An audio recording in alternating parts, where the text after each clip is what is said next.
I hit this issue today and here is the quick fix that solved it. If you're looking to enable biometric login on your device, follow these simple steps. Step 1. Open Settings. Navigate to the Settings app on your device. This is usually represented by a gear icon.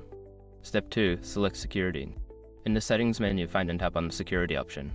This is where you can manage all security-related features. Step 3. Choose Biometric Authentication. Look for the Biometric Authentication or Fingerprint/Face ID section and select it. This will allow you to set up your biometric features. Step 4. Follow setup instructions. You will be prompted to follow on-screen instructions to register your fingerprint or face. Make sure your finger is clean and dry for accurate scanning.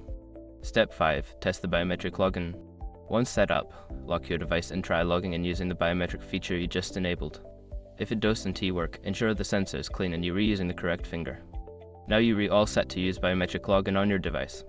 If you run into any issues, just double check the settings or try re-registering your fingerprint. Happy logging in.